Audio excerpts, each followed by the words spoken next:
Yes, reka nizere ko umeze fresh, nizere ko umeze neza cyane mu by'ukora bya buri munsi. Ni Fyve-tvrwanda tugenda tugera ku makuru abastara, amakuru bagezweho, one of the trending stories, top stories, n'amakuru utasangana, amakuru kugira amasaha 24 ku yandi. Ngende de Fyve nk'ibisanzwe, ikiganiro nta kindi ni The Cruise Show.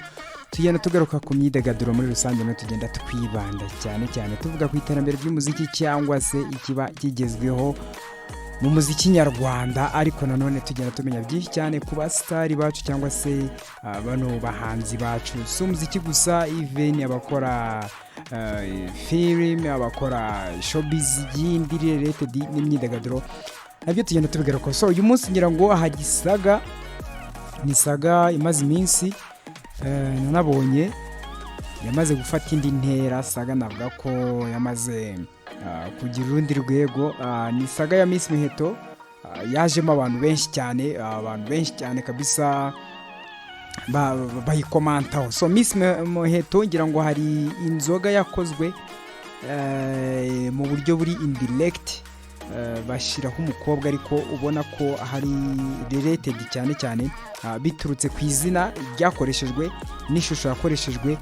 Bigaragara ko iyo nzoga yagombaga kujya donc iharasinga Muheto. So ni inzoga mu bwoko bwa rika bise imvuna Muheto, aho ngaho ngira ngo urumva izina Muheto. Abonye abantu benshi bigarukaho cyane banavuga ko ngo hari uburyo yarengereye nyiri company cyangwa se uruganda. Ni inzoga navuga ko abantu benshi bongeye kongera gutekerezaho no kuvuga hari ibintu bidakwiye muri society, bitewe nuko arimo guhasoringa n'inkiko, arimo kurwana no kubaka izina no kugarura izina n'icyizere. So byaba bigoranye cyane ko abantu baprofita rimwe na rimwe bakagendera muri icyo gico. So ni rikeri yagiye hanze nyuma y'uko Muheto amaze gufungwa. Abantu benshi bigarukaho cyane rikeri. Navuga ko ku bantu bakunda gasembe cyangwa se abantu bagera ku gasembe, ni rikeri igaragara fresh cyane. So ni na rikeri yahise yamamara kubera ko hari saga nyinshi cyane nabonye kuri Twitter, cyane kuri X, yahoze ari Twitter. Babigarukaho cyane bavuga ko bamwe baregaruka mu buryo bwo gutebya, abandi bakabigaruka mu buryo buri runaka, buri serious somehow. Ariko navuga ko personally ntago ari ibintu bya fresh, ntago ari ibintu biri fresh kubera ko Muheto arimo ararwana nawe ubwe, ararwana n'izina rye, ararwana na society, ararwana n'ibintu byinshi biri around bimukikije. Donc hari story agerageza gusiba. So navuga ko kuba hari abaprofita, kubera ko navuga ko baprofise Muheto izina rye first of all, n'uburyo arimo kuvugwa, bahita bakora iyo rika. Nta buryo buri direct ushobora kubahamya wenda ko bakoze rika bagendeye kuri Muheto, especially n'ubwo izina barishizemo ariko hakazamo ijambo Muheto, ariko n'ubundi ntago ari Muheto divine. Ngira ngo ni nayo mpamvu hari bibwiye ko bagomba kuyikora mu gihe baba bafite izo point. Inzoga nitwa Muheto, yitwa imvuna Muheto, n'ishusho yakoreshejwe n'umukobwa uri mu kigero cy'imyaka nk'iya Muheto ariko nanone udasa na Muheto.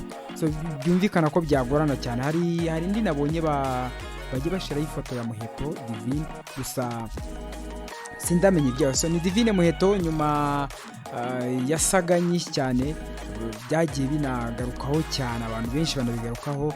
Nabonye hari abavuga ko mu bimwe mu bihano bimutegereje hashobora kuba harimo no gufungwa umwaka n'amezi 8 nk'igihano yasabiwe, ariko nanone harimo n'icyitwa kwamburwa ikamba rya Miss Rwanda 2022. Ngira ngo ni mu Miss waba bigejeje aho yamburwa ikamba.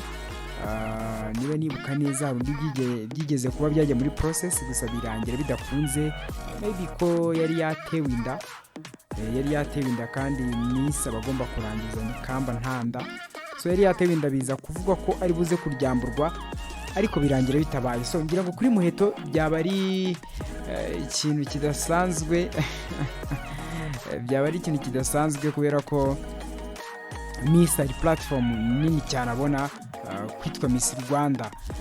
Nubwo yabaye manda ikarangira agafata n'indi, ngira ngo ni umwaka wa 3 amaze ari Miss Rwanda kubera ibibazo Miss Rwanda igihura nabyo, ariko navuga ko atari ikintu cya fresh kuri Muheto. So ngira ngo rero ibyo bibazo byose, uruhande rwose rw'ibibazo kubigerekaho n'amarika cyangwa se andi ma industry atangiye kuza mu gihe amwaproachinze, nk'uko nabonye bamwe bavuga ati byaba ari ikibazo cyane mu gihe aba bagerageza guprofitira izina nyamara batamwaprochinze cyangwa se ngo bamwegere baganire.